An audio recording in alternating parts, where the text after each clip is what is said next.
अस्सलाम वालेकुम, कैसी हैं आप? वालेकुम सलाम, मैं fine, thank you so much for having me. अच्छा, मुझे ये बताएं कि अभी जैसे मैंने कहा कि आप डॉक्टर भी जो हैं, आपने मेडिकल पढ़ा, फिर एंकरिंग भी की है, फिर आपकी पेंटिंग बड़ी अच्छी है। सबसे पहले सवाल मैंने इसलिए किया क्योंकि ये चीज़ मुझे बड़ी इंस्पायर करी है कि एक साथ इतना कुछ खातून कर रही हैं। तो ये मतलब जर्नी आपकी शुरू हुई मेडिकल से और फिर आपने अपनी फील्ड एकदम से चेंज कर ली। क्या चीज़ थी जिसने आपको इंस्पायर किया कि मुझे नहीं डॉक्टर नहीं बनना, मुझे इस लाइन में आना है? देखिए, first of all I did my MBBS, वो डेफिनेटली उसमें एक अपना पैशन, बिकॉज मेरा ये हमेशा से रहा है कि जो भी करूँ वो बेस्ट करूँ, अपना बेस्ट दूँ और आउटकम फिर ऑब्वियसली अल्लाह ताला पे छोड़ देते हैं हम। सो मेडिसिन करने के बाद साथ साथ मुझे स्पोर्ट्स का भी शौक़ रहा है, मैं पेंटिंग भी करती रही हूँ। कभी कभी मैं कहती हूँ कि अगर मैं डॉक्टर नहीं होती, मैं पुलिस सर्विस में नहीं होती, तो मैं एक आर्टिस्ट होती। अच्छा, मतलब आप स्पोर्ट्स भी आपको पसंद? बिल्कुल, मुझे स्पोर्ट्स में बहुत, मैंने अपने कॉलेज को रिप्रेजेंट किया है नेशनल लेवल पर भी। आई वाज इन बैडमिंटन, मुझे टेनिस बहुत पसंद है, टेबल टेनिस बहुत पसंद है और मैं खेलती रही हूँ। मतलब स्पोर्ट्स में बहुत, बिकॉज मुझे घर में हमारी एक्टिविटी होती थी या पढ़ना है या फिर स्पोर्ट्स है और या खाना या सोना है, दैट्स इट। इसके अलावा कोई एक्टिविटी हमारी होती नहीं थी एज सच। सो साथ में मतलब कोई क्रिएटिव काम, जैसे मैंने मैंने पेंटिंग अपने फादर से सीखी। ही वाज आल्सो स्पोर्ट्समैन और उन्हीं से मैंने पेंटिंग सीखी, उन्होंने मुझे ड्राइंग सिखाई, पेंटिंग सिखाई। सो अपार्ट फ्रॉम स्टडीज़ मेरी यही हॉबीज़ रही हैं। ठीक है। तो एंकरिंग के जहाँ तक ताल्लुक है, वो भी मैंने एक शौकिया किया था। कैसा था वैसे वो एक्सपीरियंस? मेरे जैसा था या फिर थोड़ा चेंज था? मैं ये मुझे पता चले कि हर किसी का अलग होता है, या मेरे जैसा ही होता है। I mean, it was okay for me for a change. It was good. मैं इसको परसू भी कर सकती थी मज़ीद, लेकिन because my plans changed and I switched from MBBS to CSS करने का बना। उसके रीज़न मेन ये रही कि मेरे सारे फैमिली मेम्बर्स जो थे वो बारी बारी यहाँ से पढ़ाई लिखाई करने के बाद मेडिसिन भी किया, वो बाहर चले गए। सही है। So I was also planning to go abroad, वहाँ पर फिर मैंने स्पेशलाइजेशन करनी थी। बट देन उनके देखिए आने का कोई प्लान वापस बना नहीं, कभी वो वापस पाकिस्तान आए। एग्जैक्टली। सो मुझे था कि I wanted to give something back to my own country. मैं भी चली जाती और मुझे लगता है मैंने भी वापस फिर नहीं आना था, because everybody got settled there. तो मैंने भी उनकी तरह फिर वहीं पर ही रहना था और ऐसा था कि वहाँ पर सब कुछ सेटअप मौजूद था। मैंने जाके वहाँ पे कोई स्ट्रगल नहीं करनी थी। As such I just had to study and clear, plate में रखा हुआ मिलना, एग्जाम्स क्लियर करने थे और मैंने वहीं पर फिर रहना था।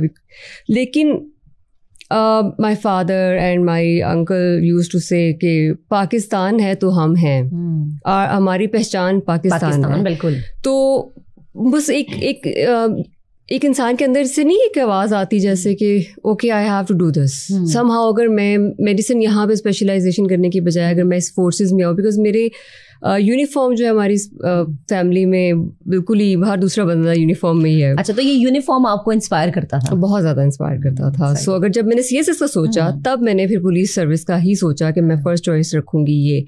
और जब मैंने फर्स्ट चॉइस रखी तो जब CSS का इंटरव्यू हुआ and the chairman FPSC was जो कि बहुत ही पोलाइट मशहूर थे, भगवान दास साहब, बहुत टफ इंटरव्यू था मेरा, because it was a new thing for them as well, somebody putting female एक अपनी फर्स्ट चॉइस पुलिस सर्विस रख रही है। तो ही वाज वेरी, वो मेरे से बहुत टफ उन्होंने इंटरव्यू किया एंड ही सेड कि बड़ा स्ट्रॉन्ग साइकोलॉजिकल आया आपका, देखते हैं how do you do in the interview. And I was like अब मेरे साथ पता नहीं, लेकिन फिर then I just probably I convinced him with this thing कि अगर मैं स्पेशलाइजेशन बाहर करने चले जाती हूँ I never return, so वो ज़्यादा लॉस होगा, या मैं अपना करियर जो कि मैंने मेरिट पे ही MBBS की सीट ली थी और मेरिट पर ही मैं अगर यहाँ पे कम्पीट करके आती हूँ तो I think I would be able to serve my country in a better way. अच्छा, मुझे ये बताएं डॉक्टर साहब कि कोई जैसे होता है ना कि हमें आज तक याद है कि यार फलाने एग्जाम में फलाना सवाल बहुत मुश्किल, मैं तो छोड़ आती थी, लिटरली मुझसे नहीं होते थे ये मुश्किल सवाल। कोई ऐसा सवाल जो क्या उन्होंने आपसे पूछा और आपको आज भी याद हो कि वो बहुत टफ क्वेश्चन था?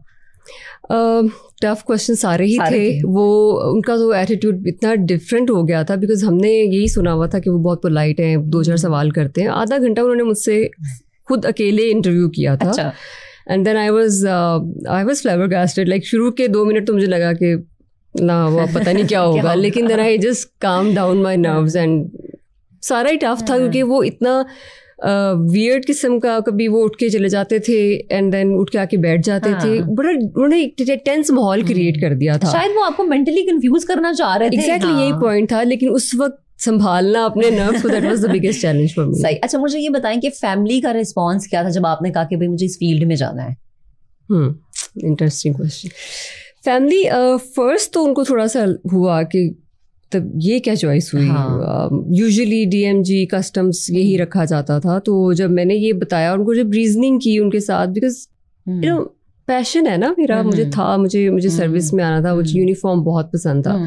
And then my few uncles, they also rather convinced them, my family members, ke how if it's her passion, then let her do it. क्योंकि उस सोशल मीडिया इतना एक्टिव नहीं था ना, लोगों को पता नहीं था, अवेयरनेस नहीं थी इतनी। और ऐसा नहीं था, बिकॉज मेरे घर में कभी किसी ने ये फोर्स नहीं किया कि कोई भी चीज़, मेडिसिन भी थी तो बचपन से एक माइंड में था कि करना है मेडिसिन। ये वैसे उस टाइम के अम्मा अब्बा कहते थे या तो डॉक्टर बन जाओ या इंजीनियर। डॉक्टर तो बन गए थे, तो उसके बाद फिर मैंने ये चॉइस की कि आई वांट। आर्मी का भी बहुत होता था कि आर्मी ऑफ कोर्स, तो आर्मी और पुलिस का रोल तो सिमिलर ही है। सो जो आर्मी बैकग्राउंड में जितने भी मेरे फैमिली मेम्बर्स रहे हैं और हैं, उन्होंने फिर इस चीज़ को काफ़ी एडमायर भी किया कि okay if it's her decision then we should respect it. क्या स्पेशली रिएक्शन था अम्मा बने क्या, स्पेशली अम्मी? हाँ, अम्मी मेरी थोड़ी सी थी और थोड़ी सी स्केप्टिक हो रही थी कि पता नहीं अभी राइट चॉइस है या नहीं, but she accepted it very quickly. कोई इतना बड़ा चैलेंज नहीं बनाया उन्होंने इस चीज़ को। और आपके फादर? फादर की उस वक्त तक he had passed away, so that's why that was the sole and main reason that I wanted to stay in Pakistan, because I didn't want to leave my country. So मैं वाकई में ये चाहती थी कि अपने मुल्क में रहूं, यूनिफॉर्म पहनूं, because when I wear this I love it. I mean this is something which gives me a strange sense of association with my country. So I all the time feel that I am doing something for my country. अच्छा, जब आप तो माशाल्लाह से, मैंने आपके बारे में सुना कि आपकी पहली पोस्टिंग KPK में थी और वो एक बड़ा चैलेंजिंग मुझे लगता है, क्योंकि जनरल और इन जनरल वहाँ की जो सोच है थोड़ी कंजर्वेटिव है ख़वातीन को लेके। कैसा रिस्पांस था वहाँ पर लोगों का, या जो आपके टीम के मेंबर्स थे उनका, क्या चीज़ें वहाँ पर आपको चैलेंजिंग लगी? अच्छा, ये हमारी परसेप्शन है वैसे उनके बारे में। मुझे भी जाने से पहले थोड़ा सा ये लग रहा था, बट वो बहुत स्वीट लोग हैं। अच्छा, they are very sweet, they respect women a lot. मुझे जिस तरह आपको एक लगता है कि एक जहन में यही था, लेकिन वो बहुत रिस्पेक्ट करते हैं। और मुझे ये लग रहा था कि मैं वहाँ पुलिसिंग तो करने गई हूँ, but they were more caring for me as well, the staff and everybody was बहुत मेहमान नवाज लोग हैं, और बात ख़वातीन की बहुत इज्जत करते हैं और बहुत सुनते हैं बात। So it's a totally myth breaking for me. मेरे लिए तो ये बड़ा डिफरेंट, बहुत अच्छा एक्सपीरियंस रहा वहाँ का। हाँ, थोड़ी सी एनवायरनमेंट डिफरेंट थी मेरे लिए। मैं ये आपसे पूछने वाली थी कि जो वहाँ का थाना कल्चर है वो तो यकीनन यहाँ के थाने कल्चर से बहुत ही मुख्तलिफ होगा।